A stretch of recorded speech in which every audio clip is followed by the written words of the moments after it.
A very good evening to all of you and welcome to Olive Board. My name is Himanshu Sharma. I am your JIB CIB mentor. आज का जो हमारा topic है वो है what is mortgage. अब actually क्या होता है, क्वेश्चन जो है ना मॉर्गेज से, ये हर एक एग्जाम में आपका चाहे JIB हो चाहे CIB हो, क्योंकि हम जब बैंक की बात करेंगे तो लोन की बात होगी और सिक्योरिटी की बात होगी। तो मॉर्गेज जो होगा ये आपके किसी भी, आप जैसे बात करोगे JIB एग्जाम की या फिर CIB एग्जाम की, दोनों ही एग्जाम में ये आपसे क्वेश्चन इससे रिलेटेड पूछे जाते हैं। तो आज का जो हमारा टॉपिक है वो है व्हाट इज मॉर्गेज। तो मॉर्गेज को लेकर के हम लोग अभी डिस्कशन करने वाले हैं। तो बिफोर स्टार्टिंग माय सेशन में आपको एक दो चीजें जो हर क्लास में आप लोगों को बताता हूँ, इन्फॉर्म करता हूँ, वो ये है कि यहाँ पर this is the mobile application of Oliveboard that you need to download this mobile application through which you will get the information related to upcoming batches, new courses, new test series and new mock test, everything. आपको यहाँ पर information मिलेगी सारी हमारी जितनी भी upcoming batches हैं उनकी, और जितने भी लेटेस्ट बैच हैं या हमारे कोर्सेज हैं या टेस्ट हैं उन सभी की। तो इसको आप लोग डाउनलोड कर लीजिएगा। This is the olive board main YouTube channel. You need to subscribe this channel. Along with that, we have another channel that is the JIB CIB Olive Board YouTube channel. It is the 100% dedicated channel for the bankers only, not only for the JIB CIB examination, but also for the bank promotional examination that are conducted by individual banks. तो आप यहाँ पर उन bank के जो exams होते हैं individual banks के, उनको भी आप वहां पर क्या कर पाएंगे, उससे रिलेटेड भी सारी इंफॉर्मेशन आपको वहां से उस चैनल से मिल पाएगी। तो आप उस चैनल को भी सब्सक्राइब करना बिल्कुल ना भूलें। आते हैं और हम देखते हैं, ये हमारा सिलेबस है। ये हर दिन हम लोग देख लेते हैं सिलेबस को, डिस्कस करते ही हैं। इसमें जो हमारा सिलेबस है इसमें हम लोग देख लेते हैं कि भाई आपका JIB का इंडियन, सबसे पहले हम देखते हैं जो हमारा पेपर 1 है IE IFS। दूसरा हमारा PPB में हम जो यहाँ पर बात कर रहे हैं वो किससे बात कर रहे हैं, वो कर रहे हैं हम लोग मॉड्यूल बी। तो मॉड्यूल B C D हम ऐसा डिस्कस करेंगे, तब तक मॉड्यूल A का सिलेबस हमारे पास आ जाएगा। तो हमने अभी जो प्रिपरेशन स्टार्ट किया है वो स्टार्ट किया है, जो हम लोगों ने वीडियोस और आपको जो कोर्स स्टार्ट किया वो इस तरीके से स्टार्ट किया है कि जब तक डिटेल्ड सिलेबस आएगा तो जो पुराने टॉपिक्स ऑलरेडी हम पढ़ते हैं और ऑलरेडी जो हमारे पास थे, लाइक जो 2022 में भी थे, वो सारे टॉपिक्स को हम अभी कवर करते चल रहे हैं। तब तक हमारा डिटेल्ड सिलेबस हमारे पास में होगा, राइट। चलिए, तो यहाँ पर हम लोग डिस्कस करने वाले हैं मॉर्गेज। मॉर्गेज में आपको दिखाई दे रहा है कि मॉर्गेज में ये घर दिखाई दे रहा है, दिस इज द प्रॉपर्टी। ये क्या है, ये एक प्रॉपर्टी है। और ये किस तरीके की प्रॉपर्टी, अभी तो ऐसे मूवेबल दिख रहा है क्योंकि ये मूव कर रहा है, बट ये सिंबॉलिक वे में मूव कर रहा है। बट अगर हम बात करें हाउस की या हम किसी ऐसी प्रॉपर्टी की, तो इसको हम क्या बोलते हैं, इमूवेबल प्रॉपर्टी। तो देखिए ये बहुत इंपॉर्टेंट हो जाता है, कुछ चीजें जैसे मूवेबल है, इमूवेबल है। तो जैसे मॉर्गेज है, या हम बात करें लीन की, या हम बात करें हाइपोथिकेशन की, तो इन सारी चीजों में ये चीज याद रखना बहुत जरूरी होता है कि what type of security it is. Like house है या हमारा एग्रीकल्चर लैंड है, तो वो किस तरीके की सिक्योरिटी में उसको कंसिडर करें। तो ये क्या होगा, इमूवेबल प्रॉपर्टी होगा। तो ये हाउस जो आपको दिखाई दे रहा है, जो मकान आपको दिखाई दे रहा है, this is the immovable property, right. तो सबसे पहले हम डिस्कस करते हैं कि मॉर्गेज जो है ये डिफाइन कहाँ किया गया है और ये कौन से सेक्शन में आता है। क्योंकि कई बार जब स्टेटमेंट वाइज क्वेश्चन दिए जाते हैं फ्रॉम दी मॉर्गेज, उसमें क्या करता है, ये जो सेक्शन है इसको या फिर ये एक्ट को चेंज कर देता है, राइट। हम यहाँ पर बात करने जा रहे हैं मॉर्गेज की। तो सबसे पहले देखते हैं मॉर्गेज। मॉर्गेज को डिफाइन कहाँ किया गया था, mortgage is defined under section 58, section 58 of the transfer of property act 1882 में। तो जो मॉर्गेज है उसको डिफाइन किया गया है 58 सेक्शन में, जो कि हमारा ट्रांसफर ऑफ प्रॉपर्टी एक्ट है। इसको याद कैसे रखेंगे, टीपीए, टीपीए 1882 में इसको डिफाइन किया गया है, सेक्शन 58 में मॉर्गेज को डिफाइन किया गया। अब ये जो मॉर्गेज होता है इससे हम बात करते हैं तो किस चीज से रिलेटेड है, प्रॉपर्टी एक्ट से। तो ट्रांसफर ऑफ प्रॉपर्टी क्यों, क्योंकि इट इज ना इमूवेबल प्रॉपर्टी, और इमूवेबल प्रॉपर्टी तो उसका जो पोजीशन है, मतलब फिजिकल पोजीशन किसी और के पास रहेगा, बट डॉक्यूमेंट फॉर्म में उसे किसी और को ट्रांसफर करना होगा। तो जब हम अपनी प्रॉपर्टी को ट्रांसफर कर रहे हैं, so it comes under the transfer of property act 1882। ये याद करने के लिए मैंने आपको बता दिया। Mortgage is the transfer of interest in a specific immovable property for the purpose of securing an existing or the future debt। मतलब अगर मैं बात करूं यहाँ पर कि मॉर्गेज जो होता है वो क्या होता है, मॉर्गेज में हम ट्रांसफर करते हैं इंटरेस्ट, ट्रांसफर ऑफ इंटरेस्ट होता है किसी इमूवेबल प्रॉपर्टी का, स्पेसिफिक का मतलब है पर्टिकुलर। फॉर एग्जाम्पल यहाँ पर दो पार्टीज होंगी, एक पार्टी होगी बैंक और एक पार्टी होगी जो बोरोअर होगा। तो the borrower means the customer of the bank, bank या बैंकर की हम बात करेंगे। सो इसका जो रिलेशनशिप है between the bank and the borrower का कस्टमर हमने पहले ही देख चुके हैं। हमने कब देखा था? जब हम लोगों ने डिस्कस किया था यहाँ पर बैंकर कस्टमर रिलेशनशिप को, राइट। सो यहाँ पर बोरोअर होगा, कस्टमर है, और होगा बैंक। इस केस में जो मॉर्गेज होगा, अगर हम बात करते हैं transfer of interest in specific immovable property की मैं बात करूं, इस इमूवेबल प्रॉपर्टी को यहाँ पर मूव किया जाएगा, ट्रांसफर किया जाएगा, ताकि अभी जो लोन लिया गया है वो, या फिर फ्यूचर में जो लोन होगा उसको, या फ्यूचर के लिए जो डेट है, जो लोन है, उसको सिक्योर करना। कैसे सिक्योर करना? फॉर एग्जांपल, मैंने बैंक से लोन लिया, मैंने किसके बेसिस पर? मैंने लोन लिया बैंक से, मेरे पास कोई प्रॉपर्टी है, लाइक हाउस है, उसको मैंने बैंक को ट्रांसफर किया और उससे लोन ले लिया। इन केस अगर मैं इंडेट हो जाता हूँ, डिफॉल्ट कर जाता हूँ to pay the loan, to repay the loan, मैं रीपे नहीं कर पाया लोन, उस केस में जो बैंक होगा, तो फाइनेंशियल इंस्टीट्यूशन होगा, वो उस प्रॉपर्टी को सेल आउट करके क्या कर सकता है? अपने उस डेट की रिकवरी कर सकता है। So it is a method by which the bank or the financial institution secure the debt existing or the future. तो वो फ्यूचर का या फिर एग्जिस्टिंग जो डेट्स होते हैं, जो लोन्स होते हैं, उनको सिक्योर करते हैं थ्रू दिस मेथड और थ्रू दिस प्रोसीजर, राइट। चलिए, आई होप यहां तक आपको चीजें समझ आ गई होंगी, correct. The person creating the mortgage is called the mortgager. अब जो पर्सन है, पर्सन मतलब ये जो बोरोअर है, जिसके नाम पर ये प्रॉपर्टी है, right, because this person is creating the mortgage, ये मॉर्गेज को क्रिएट करवा रहा है, इसीलिए ये कहलाएगा मोर्गेजर। इसको हम क्या बोलेंगे? मोर्गेजर। तो the person who creating the mortgage is called the mortgager. It means in terms of the banker and the customer relationship, the customer is a mortgager and the bank is called the mortgagee. So the person in whose favor mortgage is created, अब जिसके favour में वो person उस mortgage को create करता है, उसे हम बोलते हैं मोर्गेजी। उसको हम क्या बोलेंगे? उसको हम बोलेंगे यहाँ पर मोर्गेजी।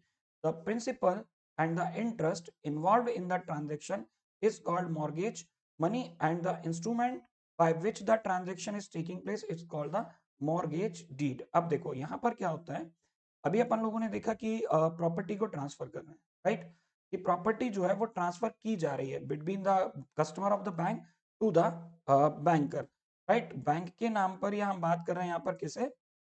बैंक है, वो प्रॉपर्टी अपनी तरफ ले रहा है, और जो मॉर्गेज करवाने वाला है वो पर्सन है, वो प्रॉपर्टी दे रहा है किसको? बैंक को। या राइट ऑफ द प्रॉपर्टीज हम यहाँ पर बोल सकते हैं कि ट्रांसफर कर, करेक्ट।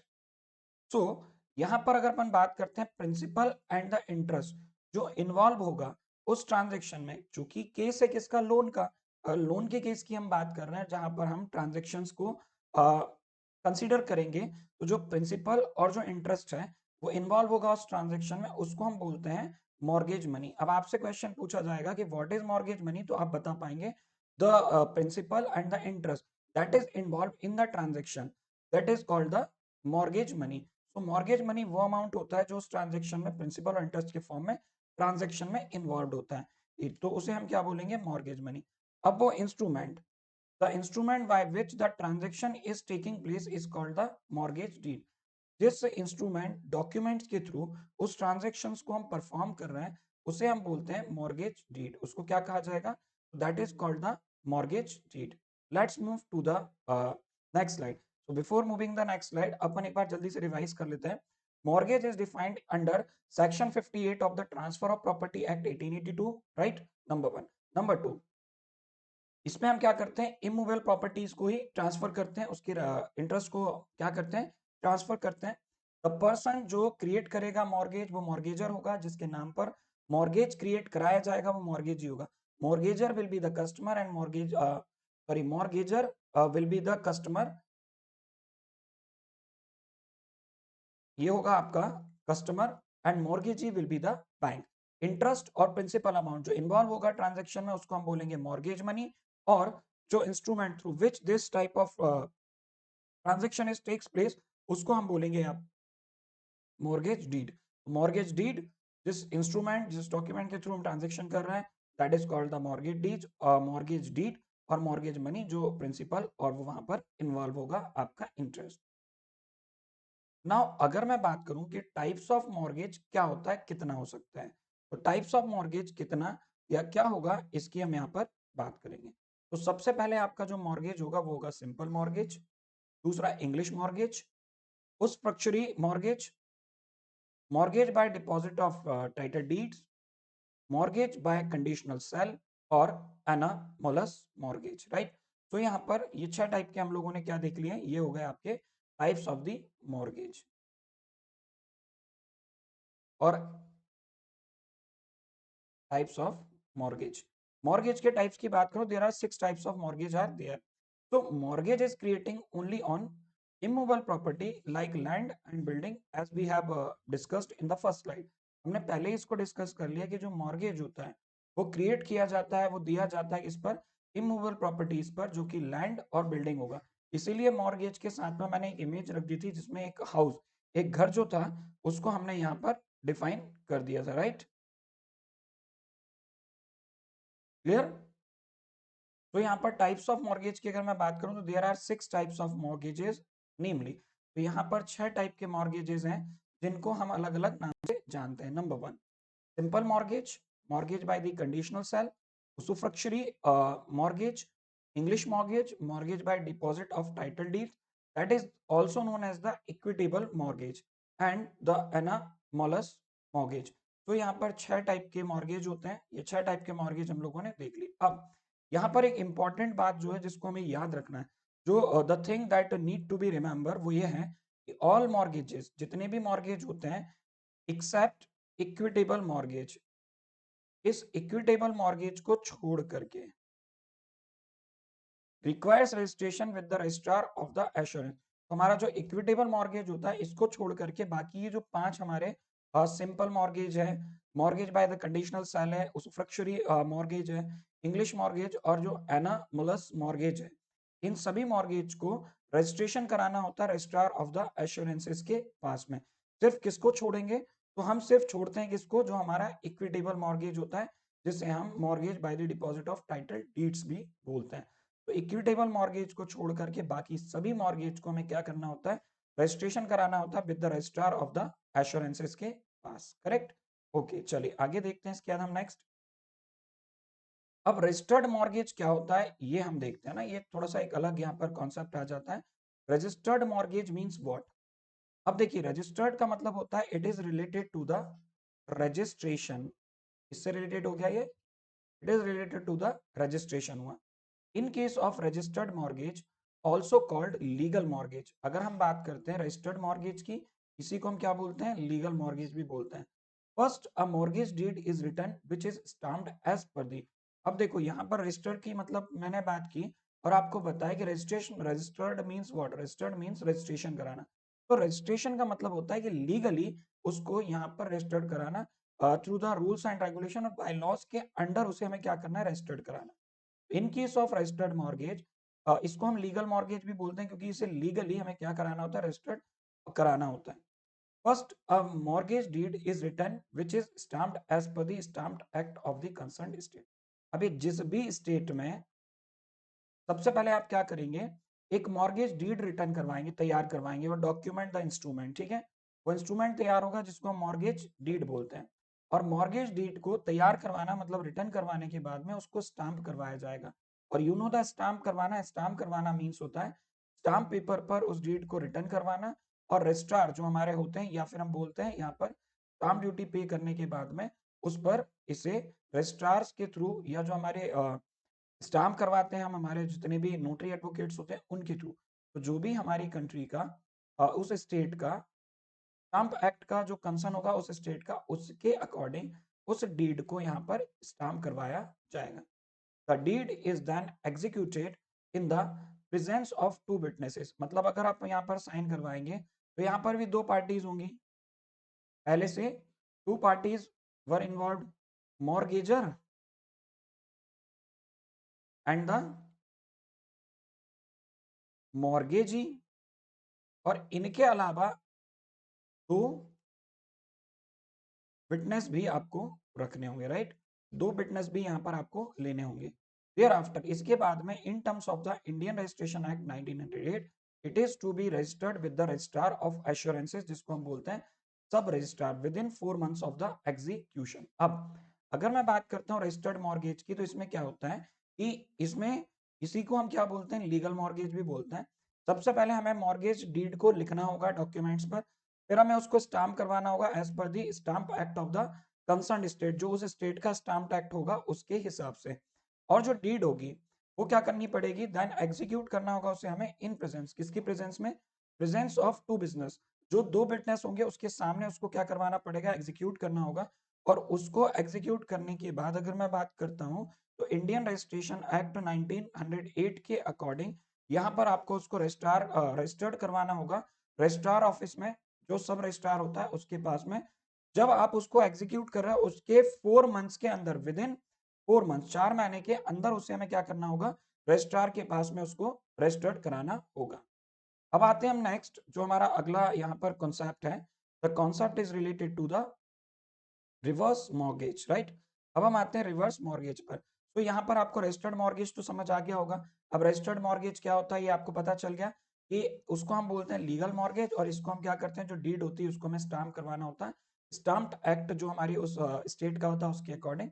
और फिर दो विटनेस होंगे, वो साइन करेंगे, उसके साथ में रहेंगे और प्रेजेंस में उनके इसको एग्जीक्यूट कराया जाएगा। और इंडियन रजिस्ट्रेशन एक्ट 1908 के अंडर इसको रजिस्टर कराना होगा रजिस्ट्रार ऑफ एश्योरेंस, जो कि सब रजिस्ट्रार होता है हमारे स्टेट में, उसके पास में। कब, with in 4 months of the execution. Reverse mortgage, अब ये रिवर्स मॉर्गेज क्या होगा, मतलब उल्टा मॉर्गेज करना। Exactly, it is a type of reverse mortgage. कैसे, तो देखिए क्या होता है ये।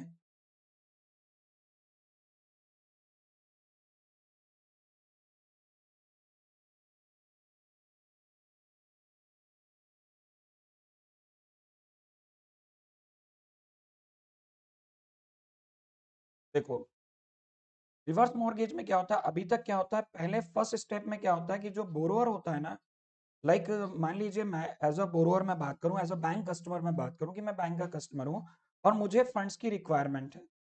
तो मैंने क्या किया, मुझे घर खरीदना था, मेरी एक सोर्स ऑफ इनकम है, फिक्स्ड इनकम मेरी मंथली मुझे मिलती है। मैं बैंक में गया, बैंक में कॉन्टैक्ट किया, बैंक ने कहा क्या चाहते हैं आप, मैंने कहा मैं फ्लैट लेना चाहता हूँ। और उन्होंने मेरी लोन टू वैल्यू निकाला, एलटीवी निकाला और मुझे बता दी कि आपको इतना इतना लोन हम मैक्सिमम दे सकते हैं एज पर योर इनकम। तो मैंने कहा ठीक है, आप मुझे इतना लोन दे दीजिए, इसमें मैं ये वाला एक फ्लैट है, ये मैं परचेज करना चाहता हूँ। फ्लैट में जो परचेज करूंगा वो उसका जो पोजीशन है रहेगा मेरे पास, बट उसका जो ट्रांसफर ऑफ इंटरेस्ट होगा ना वो मैं ट्रांसफर करूंगा बैंक के नाम पर। कब तक के लिए, जब तक मेरे मैं उस लोन को रीपे नहीं कर देता ना, तब तक वो वहां बैंक के पास में रहेगा। ये होता है पहला केस, जिस केस में हम जनरली मॉर्गेज कराते हैं। रिवर्स मॉर्गेज इसका अपोजिट होता है। इसका अपोजिट का मतलब क्या होता है कि the person who having the immovable property, जिन लोगों के पास में इमूवेबल प्रॉपर्टी होती है, और ये इसका सबसे ज्यादा यूज करेंगे सीनियर सिटीजन जिनकी एज 60 ईयर्स और मोर देन 60 होती है, उनके लिए रहता है, ठीक है। और इसमें अप टू 20 ईयर्स, ये मैं अभी आगे बताने वाला हूँ, ठीक है।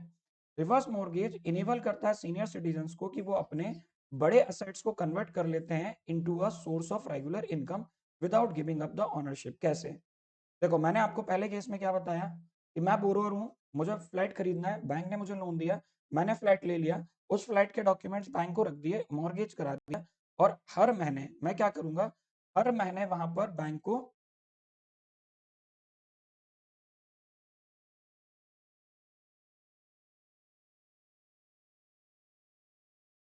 हर महीने बैंक को मैं ईएमआई पे करूंगा। क्या पे करूंगा, ईएमआई मैं पे करूंगा हर महीने, ठीक है, करेक्ट। अब वो ईएमआई में देते जाऊंगा बैंक को हर महीने। अब मुझे क्या करना है, मैं ले लिया मैंने पहले असेट, अब मैं धीरे धीरे उसे पे कर रहा हूँ, उसका अमाउंट जो होगा वो मैं वहां पर क्या कर रहा हूँ, पे करते जा रहा हूँ, राइट।